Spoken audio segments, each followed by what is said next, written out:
જય શ્રી કૃષ્ણ, જય ખોડિયારમાં. મારું નામ છે રીતા ચુડાસમા અને આજે આપણે બનાવવાના છે બ્રેડ પકોડા. તો ચાલો બ્રેડ પકોડા બનાવવા જઈએ. બ્રેડ પકોડા બનાવવા માટે બ્રેડ, બટેટા, ડુંગળી, લસણ, આદુ અને રેગ્યુલર મસાલા.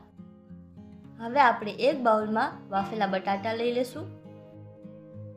હવે આપણે તેને કદ્દુકસ કરી લેશું. હવે આપણા બટેટા કદ્દુકસ થઈ ગયા છે તો આપણે તેમાં રેગ્યુલર મસાલા ઉમેરી દેશું. મસાલામાં 1 ચમચી ચટણી, 1 ચમચી ધાણા જીરું, અડધી ચમચી હળદર, 1 ચમચી મેગી મસાલો અને સ્વાદ અનુસાર મીઠું.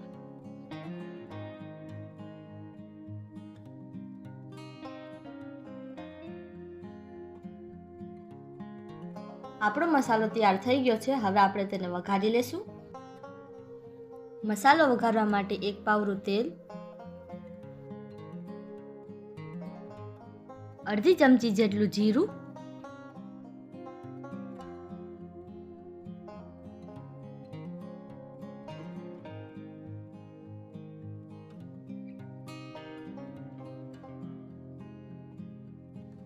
ઝીણી સમારેલી ડુંગળી,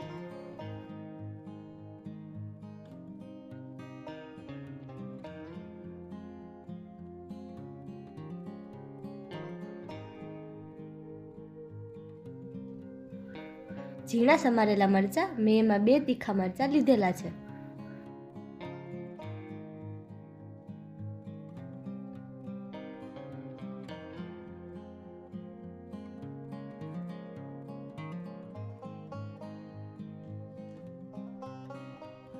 હવે ડુંગળીનો રંગ હલકો બ્રાઉન થઈ જાય ત્યાં સુધી તેને પકાવી લેવાનું છે. તો તમે જોઈ શકો છો ડુંગળીનો રંગ આછો બ્રાઉન થઈ ગયો છે. તો હવે આપણે તેમાં બટાટાનો મસાલો ઉમેરશું. હવે આપણે તેને એકદમ મિક્સ કરી લેવાનું છે. હવે આપણો મસાલો તૈયાર થઈ ગયો છે તો આપણે તેના ઉપર થોડી કોથમીર ઉમેરશું. લસણ આદુની પેસ્ટ આપણે વઘારમાં ઉમેરવાની નથી, તેને કાચી જ મસાલામાં નાખવાની છે.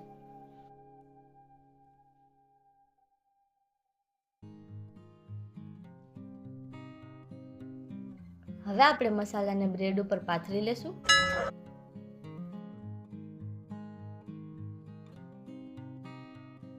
મસાલો બ્રેડ ઉપર પથરાઈ જાય ત્યાર પછી તેના પર બીજી બ્રેડ મૂકીશું.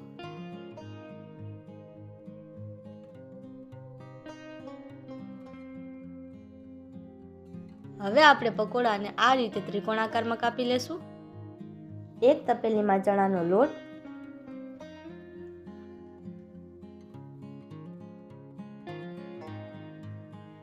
એક મોટી ચમચી જેટલો મેંદો નાખવાથી તમારા પકોડા એકદમ ક્રિસ્પી થાય છે.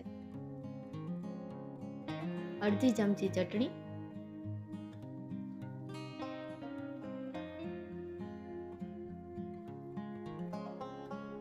સ્વાદ મુજબ મીઠું,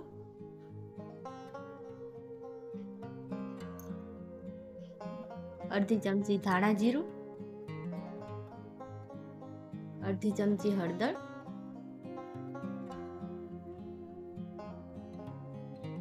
થોડું પાણી નાખી આ મિશ્રણને ચમચી વડે મિક્સ કરવાનું છે.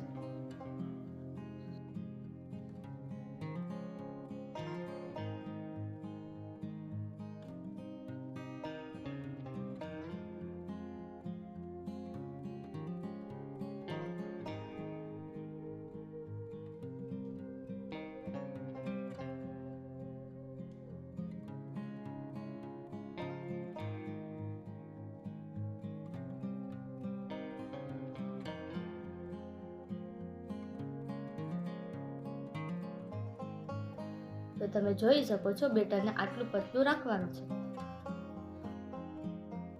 આ પકોડાને બેટરમાં ડીપ કરી ગરમ તેલમાં તળી લેવાના છે.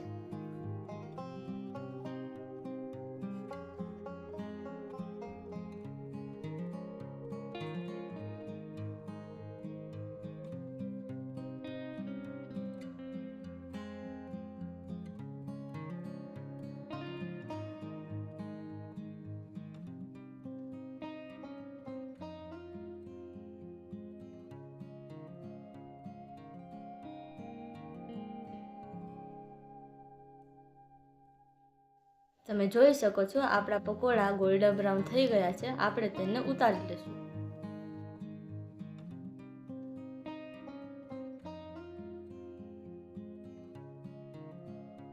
આપણા પકોડા બનીને તૈયાર થઈ ગયા છે. હવે આપણે તેને ટમેટો સોસ સાથે સર્વ કરી લઈશું.